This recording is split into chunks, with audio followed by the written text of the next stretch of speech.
Viva পরীক্ষায় এক মেয়েকে প্রশ্ন করা হলো, আপনি লাইফে কয়টা রিলেশন করেছেন? প্রশ্নটির জবাবে মেয়েটি মুচকি হেসে বলল, এ প্রশ্নটির জবাব একমাত্র আমার বাবাই দিতে পারেন, আর তাই আমি আমার বাবাকে কল করতে চাই। সবাই মেয়েটির এমন উত্তর শুনে খুব বেশি অবাক হয়ে গেল। সবার মধ্য থেকে একজন লোক হঠাৎ বলে উঠল, জি, সমস্যা নেই, আপনি আপনার বাবাকে কল করতে পারেন। মেয়েটি অতঃপর তার বাবাকে ফোন দিল এবং জিজ্ঞাসা করল, বাবা, আমি লাইফে কয়টা রিলেশন করেছি? ফোনের ওপাশ থেকে বাবা বলে উঠল, মা, একটাও না। মেয়েটির বাবার কথা শুনে সবাই একজন আরেকজনের পানে চেয়ে রইল। ঠিক তখনই বড় স্যার মেয়েটির হাত থেকে ফোনটা নিয়ে মেয়েটির বাবাকে বলে উঠল, আপনি কিভাবে শিওর যে আপনার মেয়ে লাইফে কোনো রিলেশন করেনি? মেয়েটির বাবা তখন বলল, স্যার, আমার মেয়েটির বয়স যখন সবে মাত্র 7 বছর, সেই বয়স থেকে আজ ওর 24 বছর বয়স পর্যন্ত আমি হচ্ছি ওর একমাত্র বেস্ট ফ্রেন্ড। আমি কখনো আমার মেয়েকে বলিনি যে, মা, আমার এই কাজটি পছন্দ নয়, বা এই কাজটি যদি তুমি ভুল করেও করো তাহলে আমার চেয়ে খারাপ আর কেউ হবে না, বা কখনোই আমি এরূপ আচরণ করিনি। বিধেয় আমার মেয়ে কোনো সংকোচ ছাড়াই সব কিছু আমাকে বলে। আমি রাস্তায় যদি কখনো কোনো মেয়েকে অসভ্যের মতো চলতে দেখতাম বা কোনো অল্পবয়সী ছেলে মেয়েকে প্রেম করতে দেখতাম, আমি বেস্ট ফ্রেন্ডের মতো আমার মেয়েকে সেগুলো লক্ষ্য করে বলতাম, মা, এগুলো ভালো নয়, কখনো এই পথে যেও না, না হলে তোমার সুন্দর ভবিষ্যৎ নষ্ট হয়ে যাবে। আমার এখনো মনে আছে, আমার মেয়ে প্রথম যখন প্রেমের প্রস্তাব পায় তখন আমার মেয়ে সবেমাত্র ক্লাস 8-এ পড়ে। আমাকে এসে জাপটে ধরে বলে, বাবা, আজকে না পাড়ার রবিন নামের ছেলেটা আমায় ফুলের তোড়া আর চকলেট দিয়েছে এবং বলেছে ও আমাকে ভালোবাসে, আর তাই আজকে স্কুল থেকে আমি ওর সাথে ঘুরতে গিয়েছি। আমি তখন হাসি মুখে বললাম, তাই মা, ভালো। আমার এই উত্তরটি শুনে আমার মেয়েটি হাসি মুখে বলল, আমি জানতাম বাবা তুমি আমায় কিচ্ছু বলবে না, অথচ আমার ফ্রেন্ডরা বারবার বলল তোমাকে এ কথা না বলতে, তুমি শুনলে নাকি আমায় অনেক মারবে। কিন্তু আমি বলেছি, না, আমার বাবা এমন নয়, আর উনি শুধু আমার বাবাই নন, আমার বেস্ট ফ্রেন্ড। বাবা, আমি ঠিক বলিনি? ঠিক বলেছিস মা। এই বলে আমি আমার মেয়েটির হাত ধরে ওকে একটা আম গাছের সামনে নিয়ে যাই। অতঃপর একটা বড় লাঠি দিয়ে আম গাছ থেকে আম পাড়তে চাইলে আমার মেয়েটি চিৎকার দিয়ে বলে ওঠে, বাবা, তুমি এটা কি করছো? কেন মা, আম পাড়ছি। বাবা, তুমি দেখছো না আমগুলো এখনো ছোট, সবেমাত্র মুকুল থেকে আম হয়েছে, এগুলো এখন পাড়া বা খাওয়া কোনোটাই উচিত নয়। আমার মেয়ের এ কথা শুনে আমি আমার মেয়েটির হাতটা ধরে বললাম, মা, এমন কথা যদি আমি তোকে বলি, আমি যদি বলি এখন এসব প্রেম ভালোবাসা করা উচিত নয় কারণ তুই এখনও ছোট, তুই কি মানবি? এই আমগুলো এখন যেমন খাওয়া যাবে না, আর কেউ খেলেও তা স্বাস্থ্যের পক্ষে ভালো হবে না, ঠিক তেমনি এই বয়সে প্রেম ভালোবাসা তোর ভবিষ্যতের জন্য অমঙ্গলকর। এই বলে আমি চলে আসলাম। সেদিন থেকে ক্লাস 10 অবধি আমার মেয়ে সবসময় আমার এই কথাটিকে মনে রেখে জীবনের পথ পাড়ি দিয়েছে।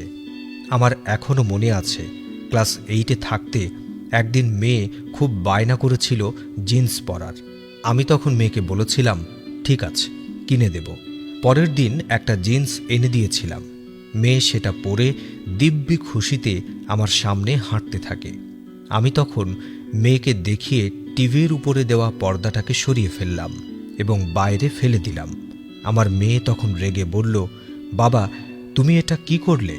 আমি তখন বললাম, টিভির উপরে আবার পর্দা দেওয়ার কি দরকার, এমনিতেই তো ভালো লাগে, তাই ফেলে দিলাম। আমার মেয়ে তখন বলল, উফ বাবা, তুমি জানো না টিভির উপর পর্দা না দিলে ময়লা ধুলাবালি পড়ে? আমি তখন মেয়েকে হেসে বললাম, ঠিক তেমনি অশালীন পোশাকে নারীর শরীরের সৌন্দর্য নষ্ট হয়ে যায়, ধুলাবালি পড়ে, আর সেই ধুলাবালি কি জানিস মা? পাড়ার বখাটে ছেলেদের খারাপ দৃষ্টি আর বাজে মন্তব্য, আর রবিন নামের হাজারো ছেলের আবেগকে প্রেম নামে প্রকাশ করে হাজারো মেয়ের সুন্দর ভবিষ্যৎ নষ্ট করা। সেদিন থেকে আমার মেয়ে আজ পর্যন্ত কখনোই অশালীন পোশাক পরেনি। ইন্টারে থাকতে আমার মেয়ে বড় একটা ভুল করতে গিয়েছিল, কিন্তু আমি বেস্ট ফ্রেন্ডের মতো আমার মেয়ের সেই ভুলকে শুধরে দিয়েছি। একদিন আমার মেয়ে এসে আমাকে বলল, বাবা, আমি মোহন নামের একটি ছেলেকে ভালোবাসি, প্লিজ বাবা তুমি এটা মেনে নাও, আমি ওকে ছাড়া বাঁচব না। আমি বুঝেছি আমার মেয়ে আবেগের বশে চোখে সর্ষে ফুল দেখছে, কিন্তু আমি মেয়েকে বললাম, বেশ তো, মেনে নেব। আচ্ছা একটা কথা বলতো মা, আমাদের এই দেশে আমরা কি সব জায়গায় যেতে পারি? হ্যাঁ বাবা, সব জায়গায় যেতে পারি। না মা, আসলে আমাদের এই দেশে আমরা সব জায়গায় যেতে পারি না। যেমন বর্ডারের সীমান্তে আমরা সাধারণ মানুষরা যেতে পারি না, সেখানে শুধু নির্দিষ্ট শ্রেণীর লোকেরাই যেতে পারে। ঠিক তেমনি মা, এই প্রেম করার একটা নির্দিষ্টতা আছে, আর সেই নির্দিষ্টতা হচ্ছে বিয়ে। তুই বরং মোহনকে বিয়ে করে ফেল, ঠিক আছে? আমার মেয়েটি আমার কথাগুলো শুনে কেমন যেন মাথা নিচু করে চলে গেল। কিছু সময় পর আমার সামনে এসে বলল, না বাবা, আমি এখন বিয়ে করব না, বিয়ে মানে অনেক ভেজাল।